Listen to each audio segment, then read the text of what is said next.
Now then guys, how are you doing? Welcome back, and today we're going with the Anchorman, the 4-1-3-2. Now, we're going to trap Kante into the role this time, like we trapped Fabinho in the last episode to the Libero. This time, Kante, the Anchorman, predominantly known for being able to break play down, regaining possession, and begin an attack. So yes, Kante today, trapped in as the Anchorman.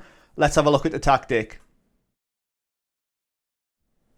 Right, so here we go then guys, the Anchorman 4-1-3-2 formation. Now probably not the formation you'd go with for the Chelsea team because they've got a lot of wide attacking talent. But for me, I wanted a team where they had a really good Anchorman just to show the impact that they have on the game. So we've gone for Kante this time, a guy that needs no introduction, like I say. Famous for his ball winning ability. So yes, looking at this squad then, we've got Mendy in goal first of all. Sweeper keeper on attack. He's got 2 individual instructions, pass it shorter and tackle harder. And 2 instructions that are part of the role, dribble more and take more risks. Out on that left-hand side, we've got Ben Chilwell playing as the inverted wing-back. He's got 3 individual instructions, take more risks, shoot less often and tackle harder. He's also got 4 instructions that are already part of his position. So cut inside with the ball, cross less often, sit narrower and roam from position. And that's exactly the same with James out on the other side. In the centre-back positions then, we've got Thiago Silva and Rudiger, both playing as ball-playing defenders on a defensive duty. Individual instructions are to pass it shorter, dribble less, shoot less often, stay wider and tackle harder, with 2 instructions for the role, which is to take more risks and hold position. But then we've got Kante, the linchpin of this experiment. He's got 2 individual instructions, and that's to tackle harder and mark tighter. His instructions set to his position to shoot less often, dribble less, take fewer risks and hold position. Again, I'm expecting him basically to shepherd this entire position. Then we've got Saul out as a winger on that left hand side on the attack duty, with the individual instruction of close down more, tackle harder and mark tighter. We've then got the instruction of dribble more, run wider with the ball, cross more often, crossing the byline, get further forward and stay wider. And that's exactly the same for Hudson-Odoi out on the right hand side. Then up front, we've got Lukaku playing as a deep line forward on the attack duty with 4 individual instructions: dribble more, shoot less often, tackle harder and mark tighter. And instructions as part of his role is to hold up the ball, take more risks and move into channel. And then Timo Werner, an advanced forward on attack, playing off the shoulder of Lukaku with 4 individual instructions: take more risks, dribble more, tackle harder, mark tighter. And then part of his position is to get further forward and move into channels. But with Kante, like I say, the way he's going to play is to sit in the hole between my midfield and my defence and just be that shield across the back 4. Predominantly those 2 to protect Rudiger and Thiago Silva. So we're going to play a tactical style of tiki-taka, and my mentality is going to be positive. In possession, my attack and width is going to be fairly narrow, and we're going to play the ball out of defence. Our passing directness is much shorter, the tempo is much lower, and time wasting is never. In the final third, we work the ball into the box and we dribble less. In transition then, when we lose the ball, we counter-press, but when we have 1 possession, we still hold shape. Our goalkeeper distribution is to distribute quickly. We distribute to the centre-backs, and then out of possession, we use the offside trap as we've got a much higher line of engagement and a much higher line of defensive engagement, and we prevent short goalkeeping distribution, so we're always pressing the ball. As far as the set pieces go then, on corners we've got the defend and counter tactic that I've got set up, which is basically 2 up top on the halfway line waiting to break away. That's on both the left and right hand side. And then attacking, we have got the near post.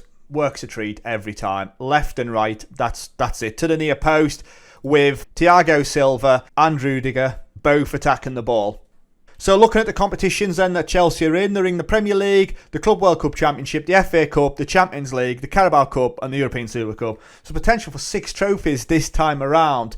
Why did I choose Kante? So when we're looking at him for the actual position, let's have a look at that anchor. Tackling, teamwork, decision-making, concentration, all high. Strength isn't quite there. Anticipation, 18. Marking would be the only thing that would be my concern, is marking of 12. But we know what Kante is about. We're going to lock him in. Like I say, he's going to be that defensive shield. So let's move forward in this tactic till the end of the season and see his contribution to the team. Right then guys, so we're back and we've won the league, which I'm going to be honest, I'm quite surprised with, because we were playing quite a defensive style tactic. We've ended up winning the league by a point, just pipping Manchester United. We got 93 points on the board. I'd have been devastated if we hadn't won the league with 93 points on the board, but United finishing a point behind on 92. Liverpool, yeah, they were 9 points behind us, and City, they had an absolute shambles of a season on 72 points. But we played 38 games, won 29, drew 6, lost 3, 85 goals, 21 defeats, 64 4 goal difference. 3 defeats, we lost 2-0 to Aston Villa, 2-1 to Liverpool and 1-0 to Manchester United. We've obviously managed to beat Man United in the other game, so we've got the 3 points there. Looking at our performance in the competitions, and like I say, we've won the league.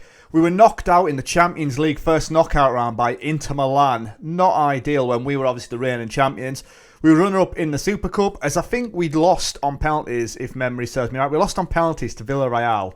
Shambles as well, that one. But we did win the FA Cup, and we won the Carabao Cup, so we got a domestic treble, and that's what you want. And then just before we get into N'Golo Kante's individual performance, let's have a look at the player and team stats. So, top goal scorer this season was Lukaku with 51 goals. Absolute hero. 30 goals in the league, 49 goals overall there. And then obviously a couple of goals outside of that. But 51 goals for Lukaku. Highest average rating was Lukaku with a 7.57. Most assists was Mason Mount with 20. Best pass completion was Thiago Silva with 98%. Most player of the match awards goes to Lukaku, which you'd expect. Obviously, with that highest average rating and 51 goals, he got 12 player of the match awards. Reece James had the most yellow cards with 17, and Kovacic and Azpilicueta got 1 red card each. So looking at the team stats then, we scored 85 goals, which was the second best, but we only conceded 21 goals all season. And obviously that'll be down to Kante's performance in there as well, and obviously shielding the defence. Yellow cards, 72, which was the 5th worst, and 2 red cards, which was the 9th worst. So looking at Kante's individual stats wise then, 29 starts in the Premier League. He scored 3 goals though, which wasn't 3 goals for him. We'll have to have a look at some of them. But yeah, 3 goals for N'Golo Kante this season. His average rating was a 7.01. So he hasn't really had the greatest time, if I'm honest. His performance in the league coming in as an average rating of 7.05. 32 appearances, 3 goals, 1 assist, 1 player of the match performance. He scored 3 more goals than last season. I suppose we should be happy with that. However, he did play 2 more games. But it'll be interesting to see on the data hub how he performed. So let's just have a look at the last match passes, as he doesn't seem to get too involved. You know, he's not done too much. 88 pass combinations in the last game. You know, sat just in front of me 2 centre-backs, doing the business there, giving everybody else the opportunity to run around. But maybe N'Golo Kante wasn't the right choice for this role. Who knows? I would have chosen him there. I think that was the way to go. And we look at the tactic. I think that's the right place for him to be. Sat in between the midfield and the defence. He's just got the attributes to play there. And if I'm completely honest, winning the league has shown that that tactic does work. So let's just have a look at the schedule. Let's have a look for some N'Golo Kante goals. Here we go. We've got one here against Barnsley. Hopefully this isn't a headed goal, as he's the shortest man on the pitch. As the ball is cleared away, Kante picks it up, has a crack from outside the area, and the goalkeeper flaps at it. And there we go. Kante with a screamer. And we'll just have a look at one more, as he scored in a 3-0 victory over Norwich on the final game of the season. And we get to see it's another corner. Kante, though, pulls himself away. He's got to be, 30 yards out. That's a screamer. That's an even better goal than the last one. But he's got a goal in his locker, and you didn't think he'd be capable of that. I certainly didn't. So there we go then, guys. So the tactic, let's just refresh ourselves with it again. Obviously playing that 4-1-3-2 Anchorman formation in a tiki-taka style with a positive mentality. So give this one a go. The tactic will be available to download again. Maybe don't use Kante, as he didn't really set the world alight. Like I say, average rating overall, a 7.01. It's only his last 5 games that have really got him out of trouble with a 7.54. So yes, give it a go. It's available to download down in the description. Let me know how you get on in the comments. But take care, stay safe, and I'll catch you later. Ta-ra.